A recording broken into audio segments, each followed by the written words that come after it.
Hello everyone. So let us start the next chapter, that is digestion and absorption. From very lower classes you are already very much familiar with this subject, that is this topic, that is digestion.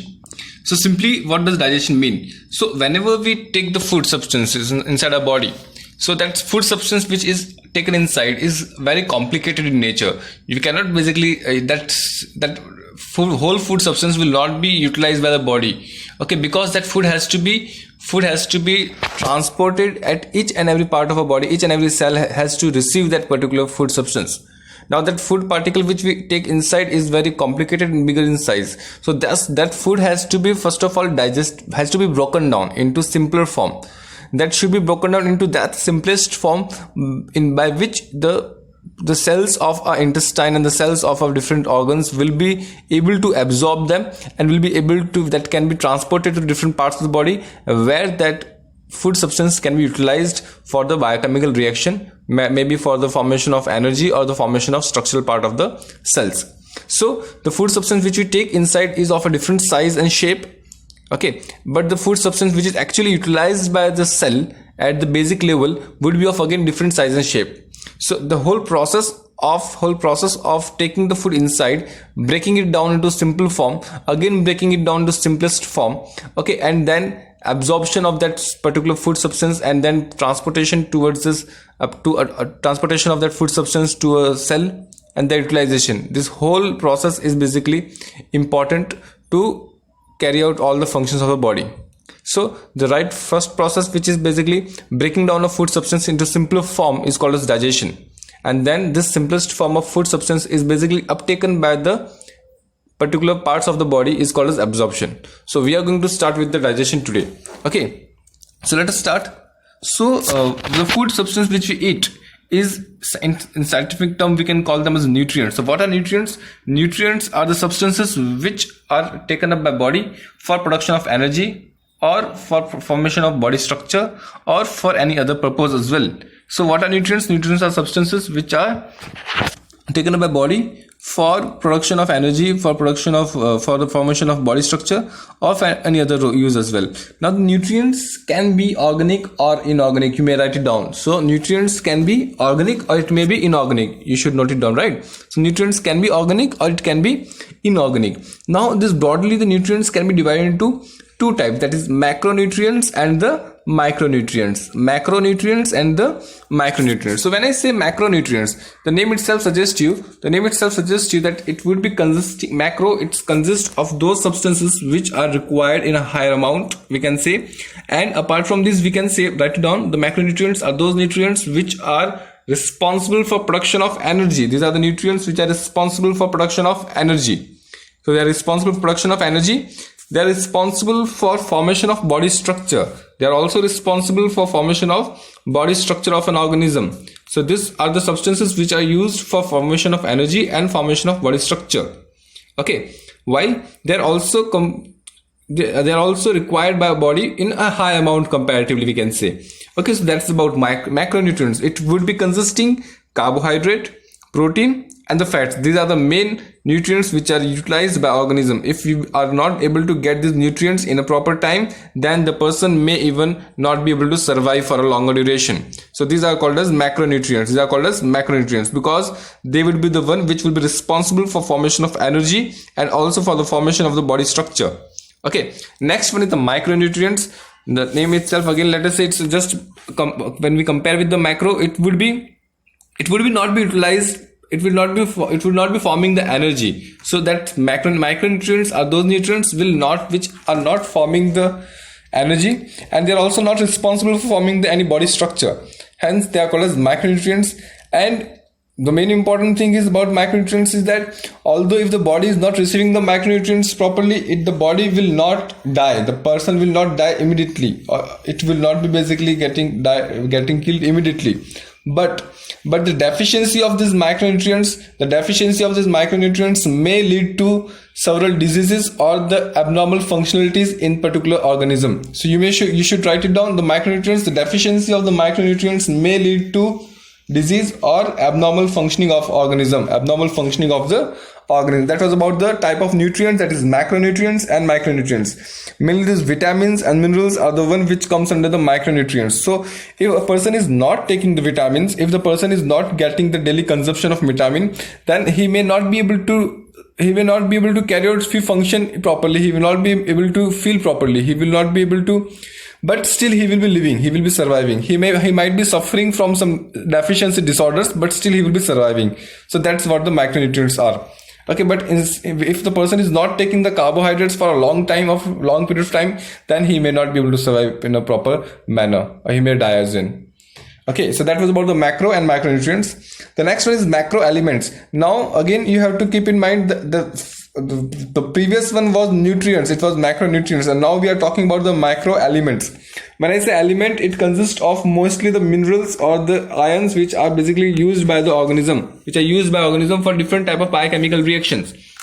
So macro elements are those minerals, write it down, you may write down the examples as well. Macro elements are those elements which are required by organism in an average of around 100 mg per day. So these are the elements which are required by organism in a comparatively more amount, that is 100 milligram per day. It would be consisting of around 21 minerals like sodium, potassium, calcium, sulfur, phosphorus, magnesium. These are different type of ions, or we can say minerals, which are utilized by our body for different functions. Like calcium is responsible for formation of movement of muscles, right? Similarly, the sodium and potassium ion is responsible for the conduction of the impulses in nervous system. Magnesium is responsible for binding of ribosomes. Okay, so these are the different type of minerals which are required by organism, and that the requirement would be around 100 mg per day. So that's called as macro elements, and which are known to be essential for human nutrition. If it is not there, again the person might be basically suffering from different type of problems. Okay, so they are considered to be the essential for the human being survival. Similarly, there are other type of elements like trace elements, or we can say micro elements. These are the elements which are not so important. We can say they are required but not required in higher amount. It is not like they are not important, they are important, but they are not required in a higher amount. Their requirement will be lesser than the 100 mg per day. Their requirement will be lesser than the 100 mg per day. Now there's micro or trace element examples like iron, zinc, manganese, cobalt.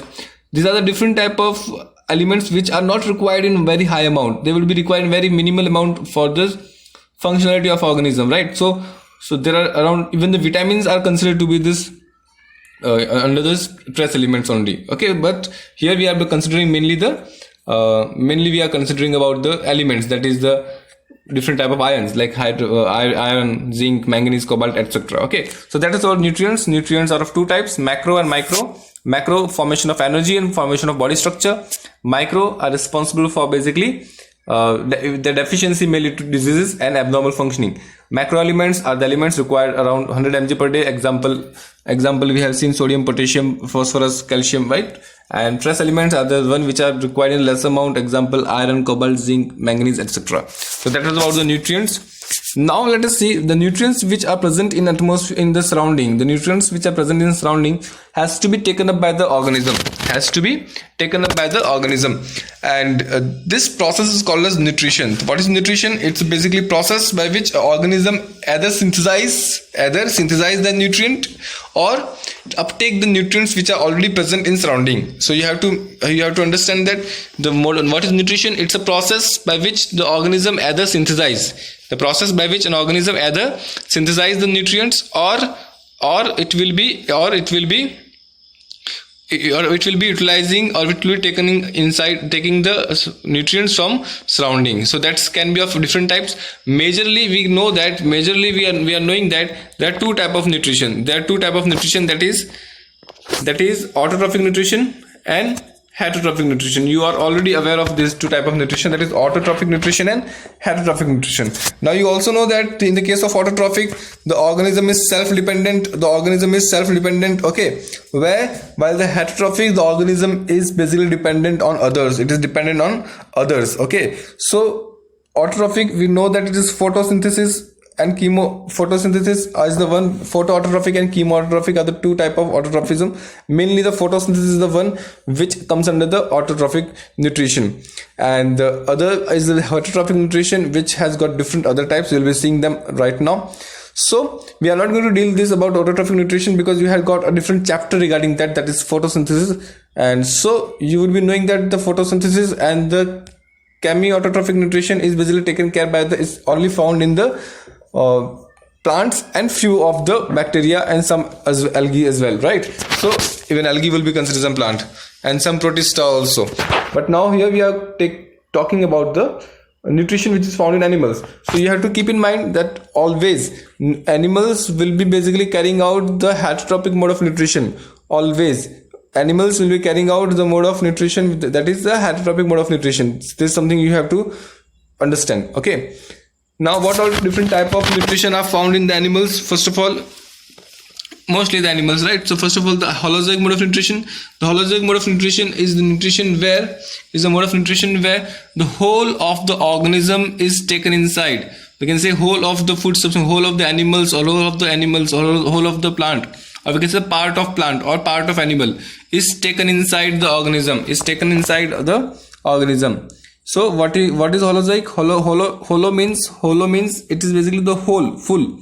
Zoic means by the animal. So when the animal is consuming the whole organism, it may be a plant, it may be animal, it may be any substance, anything, right? So when animal is uptaking or consuming the whole substance, whole plant or a part of plant, whole organism, whole animal or a part of animal, okay, both in the solid or liquid form, through the mouth, this is again important, through the mouth, is called as holozoic mode of nutrition. Is called as, not always mouth, so like in the case of amoeba it would not be having the mouth, but it will be having a pseudopody like structure, right? So it's basically consuming the food substance in whole or at a part is called as holozoic. And the digestion will be taking place inside the body. This is something you have to write down. You have to write down holozoic. In the case of holozoic, what happens? In the case of holozoic, you can write it down. In the case of holozoic, first of all, the whole organism, right? Whole organism. While second point, the digestion will be taking place inside. Digestion will be taking place inside organism. The digestion will take place inside the organism. Okay, so these two things are important. So holozoic, the whole organisms or the part of organism will be taken inside, and digestion will be taking place inside the organism. Example, all the mammals, most of the mammals, we can say all the mammals, human beings are there, and cows, buffaloes, herbivores, all the animals will basically coming under this particular category. Most of the mammals, not all the mammals, but most of the mammals will be coming under this holozoic category.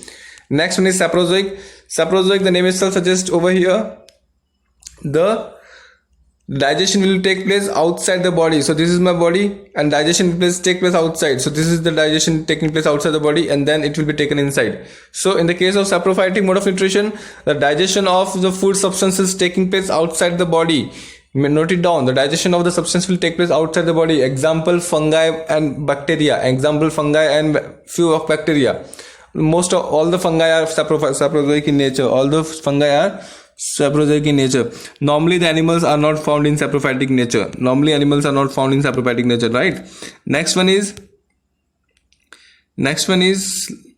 parasitic. Parasitic can be the one which are basically are living on other organism. These are the organisms which are living on other living organisms. So they will be living on the other living organism. Note it down. What are parasitic? Parasites are the one which are getting the nutrition from other living organism, and that other living organism through which this parasite will be getting the food is called as host. Right? The organism from which they get the food is called as host. So host is living over here. Okay, second, it is basically, it can be of two type. It can be endo, it can be ecto. Endo, it means that the parasitic organism will be present inside the host. The endoparasite, it means the parasitic organism will be present inside the host. You have to write it down. While the ectoparasite are those parasites which will be present outside the host.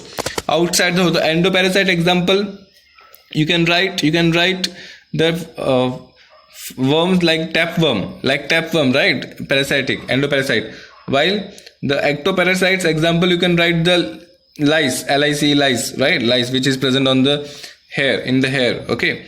Next is insectivorous. You know that by name itself you can show that the one which feed on insects. Example you can write down lizard. Lizards, right? Next is larvivorous. Again the name itself suggests the one which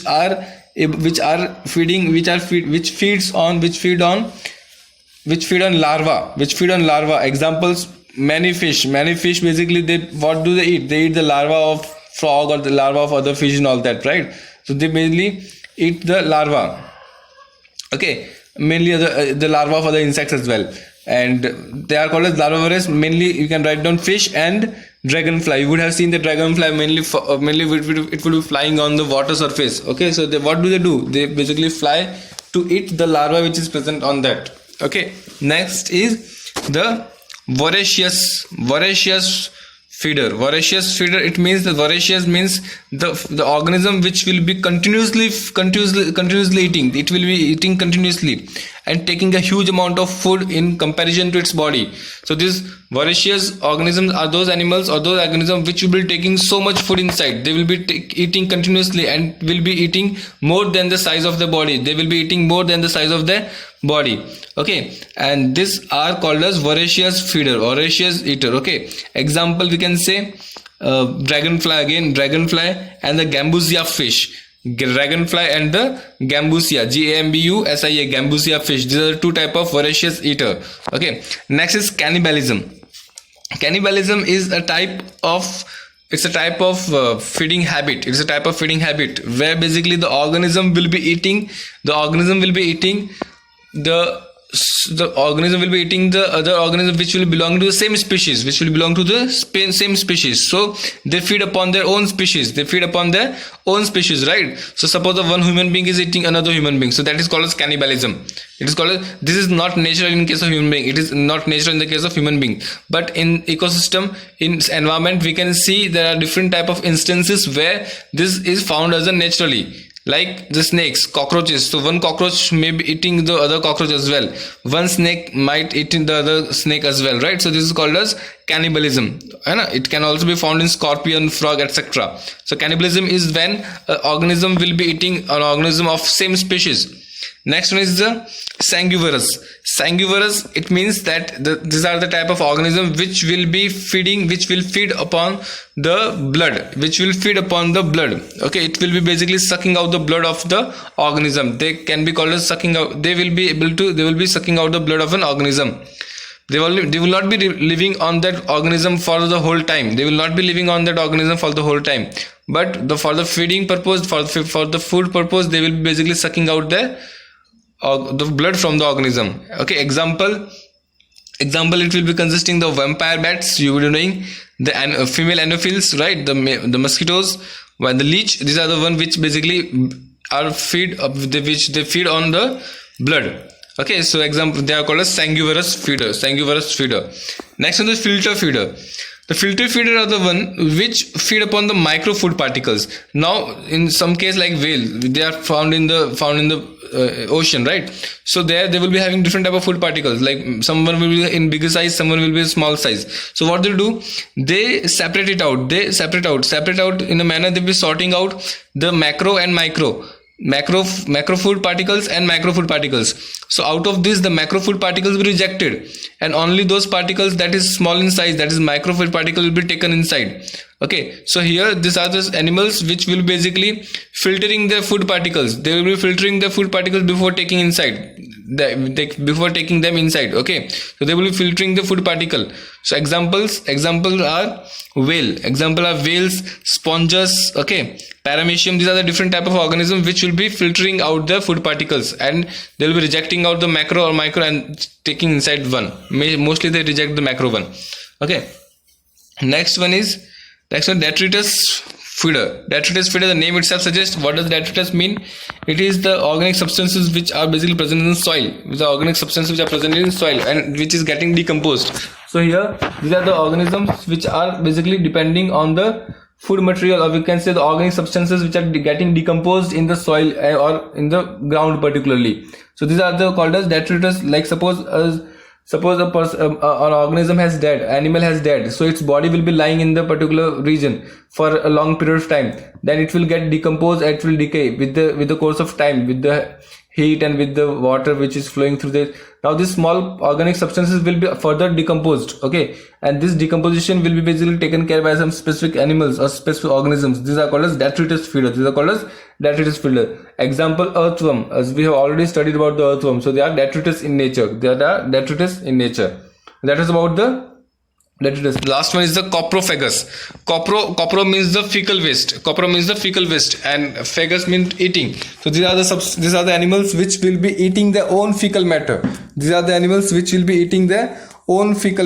So the own digestive waste of undigested food substance will be basically taken up by themselves. So they will be eating their own fecal matter. Example, you can write down the digestion in the rabbit. We can say in the rabbit. So what does it do? So rabbit will be eating some substance, then it will be removing out in the form of fecal waste, and it will again eat that substance again. It will again eat that fecal waste material, and it will redigest it.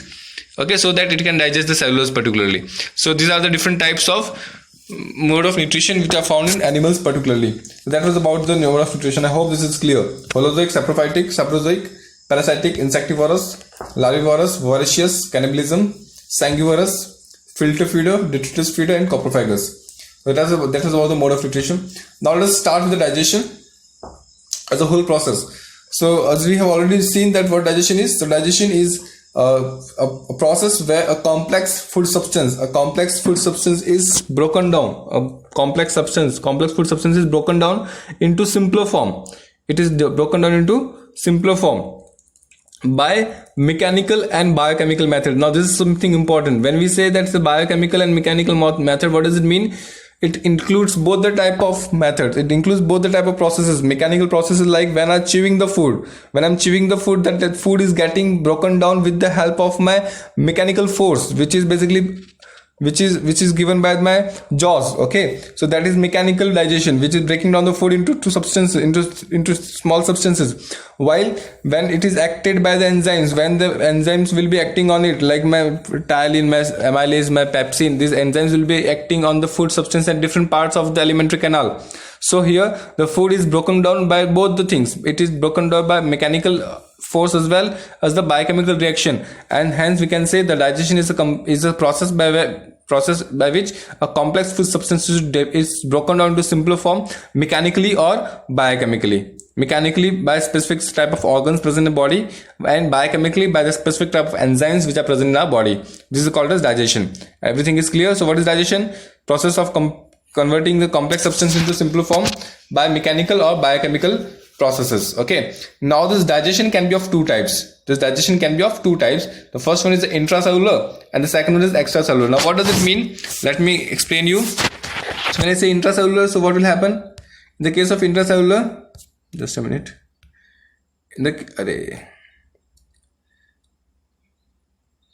So in the case of intracellular, what will happen? This is my cell.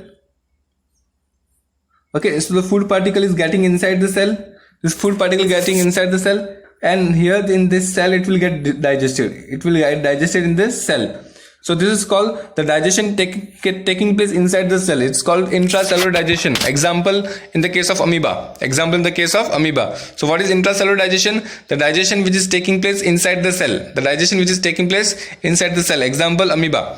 Okay. While what is the extracellular digestion? The extracellular digestion is the digestion where the cell will be releasing out its enzyme. And these food particles are getting digested. Outside the cell. These food particles are digested outside the cell, and then this food particles is taken inside the cell. That is called as extracellular digestion.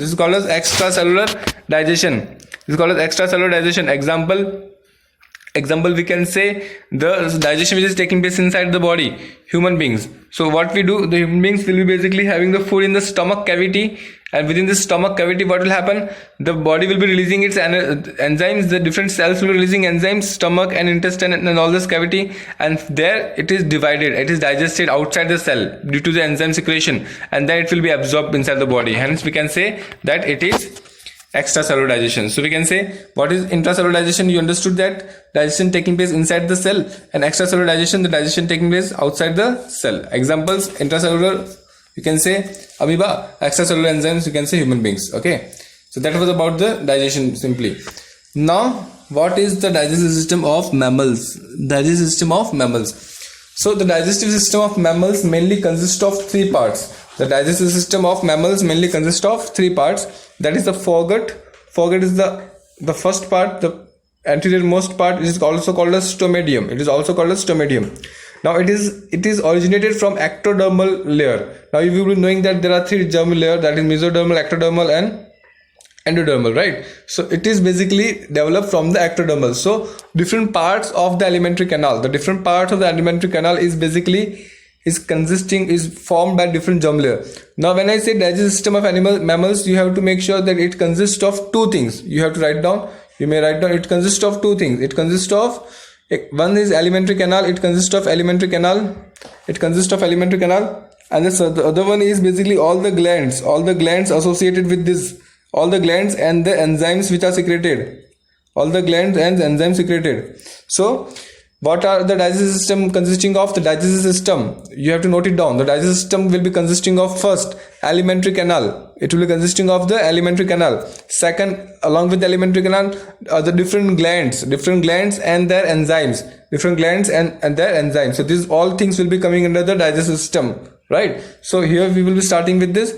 The foregut will be basically also called as stomatium. It's ectodermal in origin, right? It consists of buccal cavity. It's also called as oral cavity. So buccal cavity is that part which consists of mouth, which has got this lips and all the teeth, tongue and all that, pharynx and all that. So we'll study them as well. Next one is the midgut, or which is mesoderm.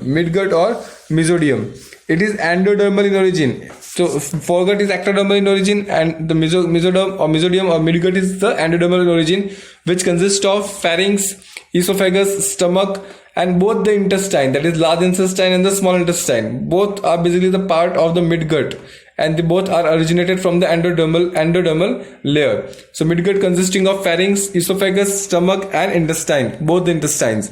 While the last one is the hindgut, that is the proctodium. Okay, the last one is the hindgut, or we can say the proctodium. It will be basically consisting the anal canal and anus. It is ectodermal in origin. This is something which you have to know right now. Okay, so that is about the digestive system of mammals. Now let us start with the most important part of the digestive system, that is the alimentary canal.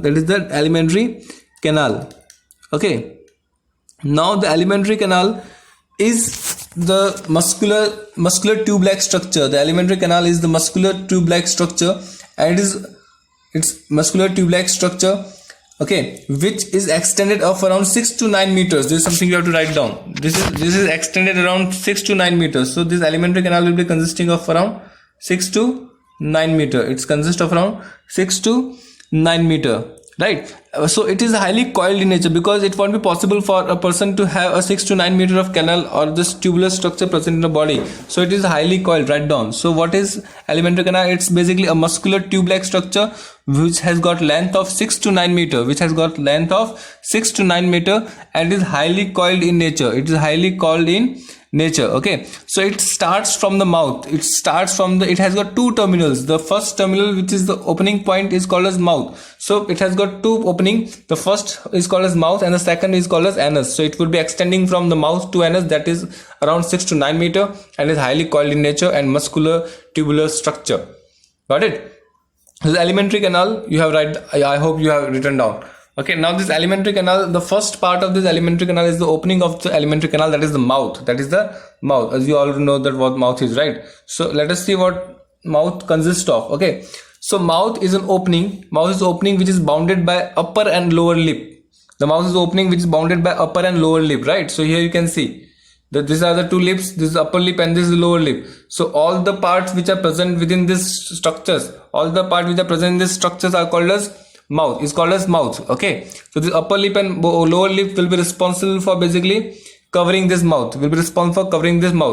Okay, and this is called as labial. The lip can also be called as labial. Okay, now these lips are connected with this gums. These are connected with these gums with the help of frenulum, which is called as labial frenulum, Write it down. So what is labial frenulum? Labial frenulum is that attachment. It is a membranous attachment by which this upper lip or the lower lip or both the lips are connected with this gum. They're called as labial frenulum. Over here the upper lip will be connected by the superior labial frenulum.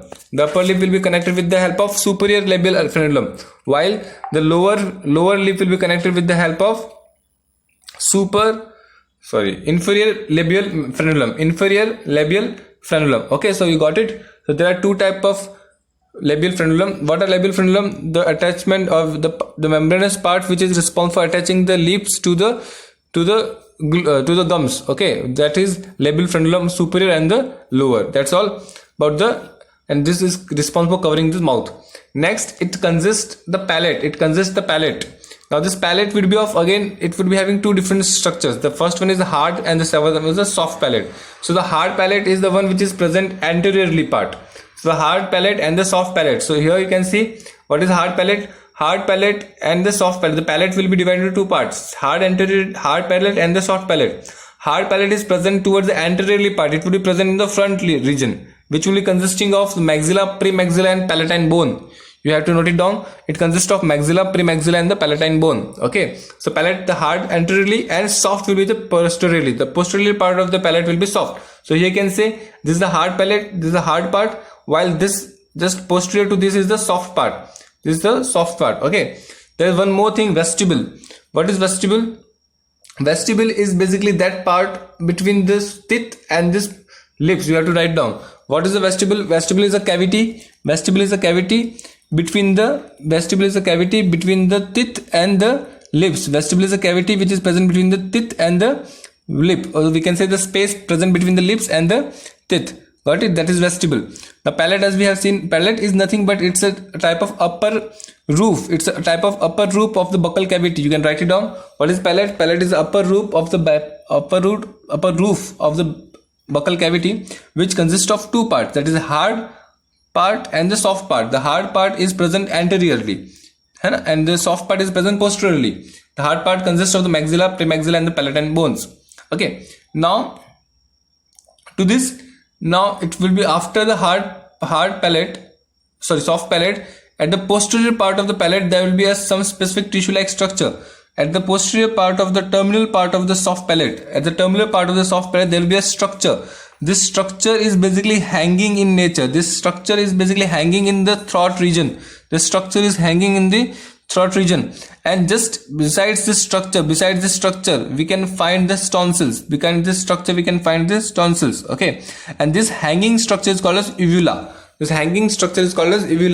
Exact function of uvula is not yet known. But still there are a lot of different people who are seeking their hypothesis. Okay, so what is uvula? Uvula is the hanging tissue like structure which is just present outside, just present at the posterior part of the soft palate, and it is hanging in nature in the throat. Okay, that's called as uvula. So besides this, both the uvula, just surrounding this uvula will be a specific tissue called as tonsils. What are tonsils?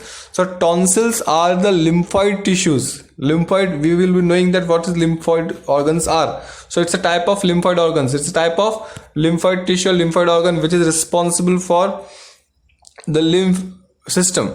We'll be discussing about that as well in the circulatory system, right? So it will be basically surrounded by the lymphoid tissue, that is the tonsils. Okay, so just do not get confused with uvula with the tonsils. Okay, the tonsils are the one which are surrounding this uvula. Got it? So now the last one is the lingual frenulum. As I told you, frenulum is that part which is responsible for attachment. So this is the lingual frenulum, is that membranous part which is responsible for attaching this tongue to this buccal cavity. So what is lingual frenulum? It is responsible for attaching this tongue to this buccal cavity, or we can say to the base of the buccal cavity. Okay, so this is about the mouth cavity, or we can say the buccal cavity. So let us start again. So what we have seen, the mouth, we have seen the labial frenulum which is responsible for attaching the lips to the gums. Okay, it can be superior labial frenulum or it can be inferior labial frenulum. Then the vestibule is the space present between the lips and the teeth. Palate is the upper roof of the buccal cavity, having the hard anterior part and the soft posterior part. And just at the terminal of the of the palate, or at the end of the palate, there will be a hanging structure called as uvula, and this is surrounded by a lymphoid tissues called as tonsils. And there at the base of the buccal cavity there will be a specific attachment, by a membranous attachment, by which the tongue will be attached to this base, is called as lingual frenulum. That was about the mouth. I hope things are clear. This is about the mouth. Okay, next is the teeth. The other part, now we'll be discussing the different parts that present in the buccal cavity. The main part which are present in buccal cavities are the teeth, tongue, and the salivary glands. These are the main parts which are present in the buccal cavity: salivary glands and the tongue. And apart from this, we will be also having the tonsils, but tonsils do not play any direct role in digestion. They do not play any direct role in digestion. Hence, for the digestion's point of view, they are not very much significant. But still, we'll be studying because they are the part of this mouth. Okay. So now let us start with the teeth. So we know teeth is singular form of teeth is tooth. This is some simple. You will be knowing that. Okay. Now these teeth are basically present in both the jaws, that is upper jaw and lower jaws. So in the human beings, particularly most of the organisms will be having two jaws, the upper jaws and the lower jaws, and these jaws are basically present in symmetry.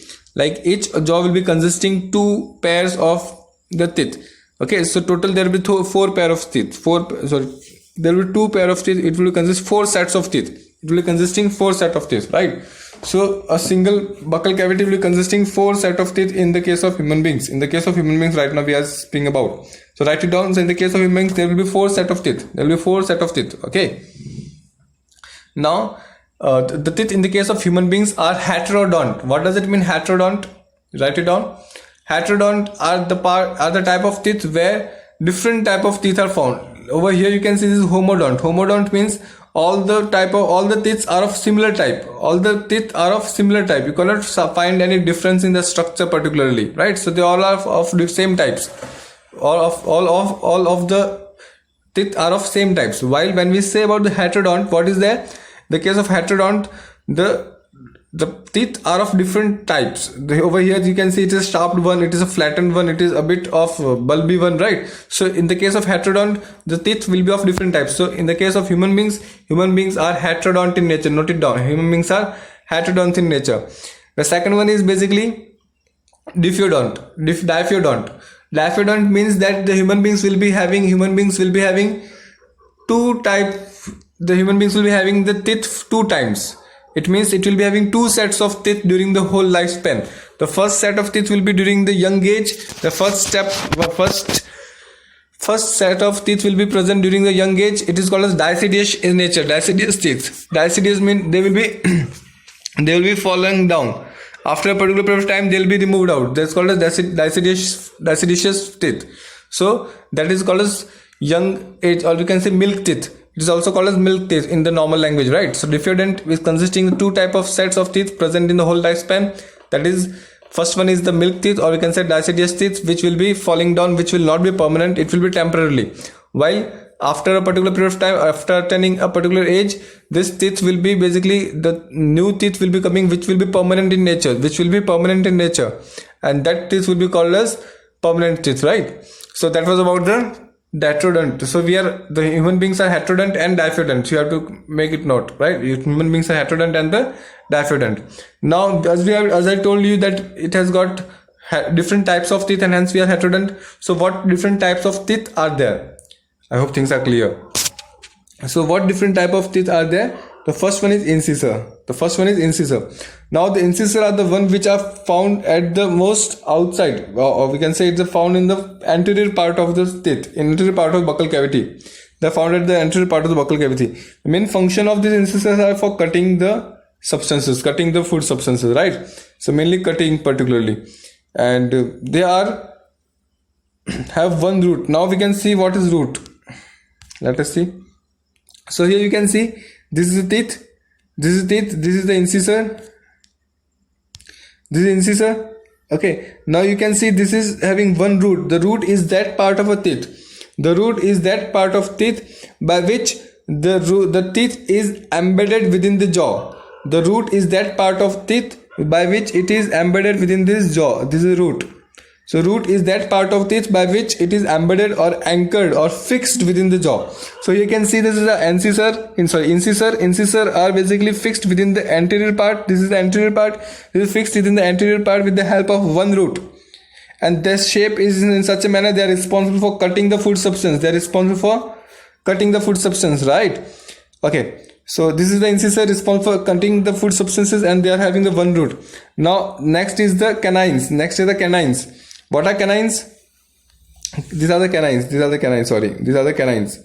The canines are basically they are responsible for tearing and cutting. They are responsible for tearing and cutting. So you can write down, these canines are responsible for tearing and cutting of the food substance. They will be also having single root. I just show you what the root is. They will be also having the single root, right? Next is premolars and the molars.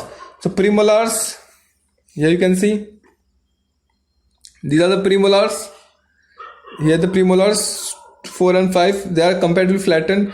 Canines are comparatively sharpened. In the case of carnivorous, these canines are very sharp because they have to eat the flesh. So in the case of carnivorous, these canines will be very sharp. In the case of herbivorous, these canines will be flattened. Okay, so you have to note it down. The canines will be sharp in the case of carnivorous to tear this flesh, and in the case of herbivorous, these canines will be flattened because they do not require that particular function. Okay, so that was about the incisors canines.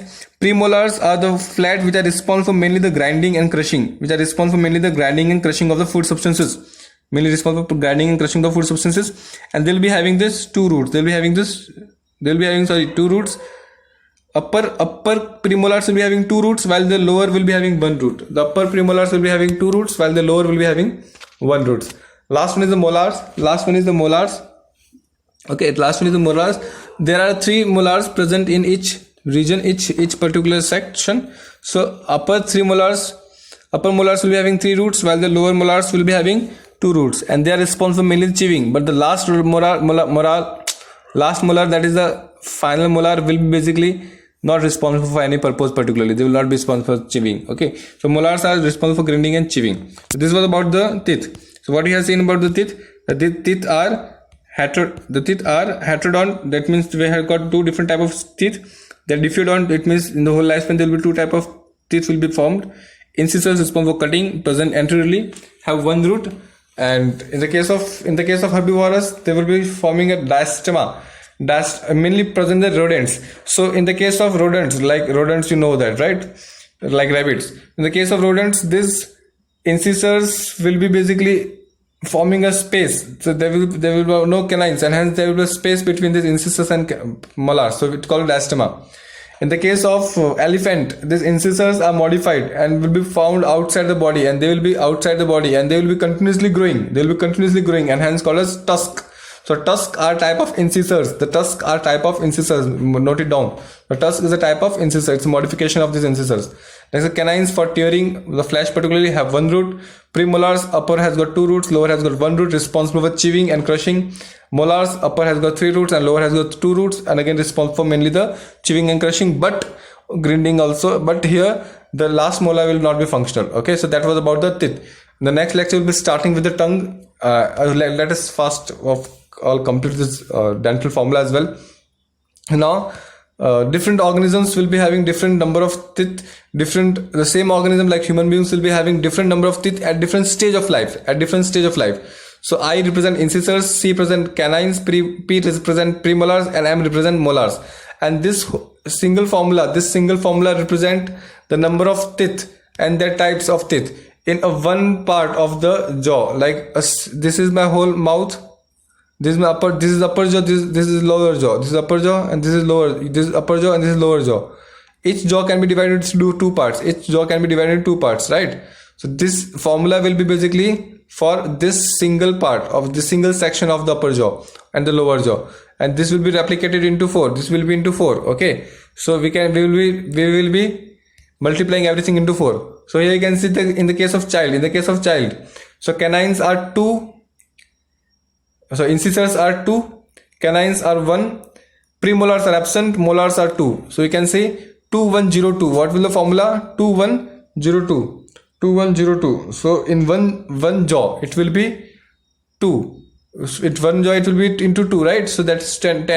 And when we say about the 4 part, then it is called as 20. So in the case of child, it will be having 20 number of teeth will be there. Write it down. In the case of small child, there will be 20 number of teeth will be there.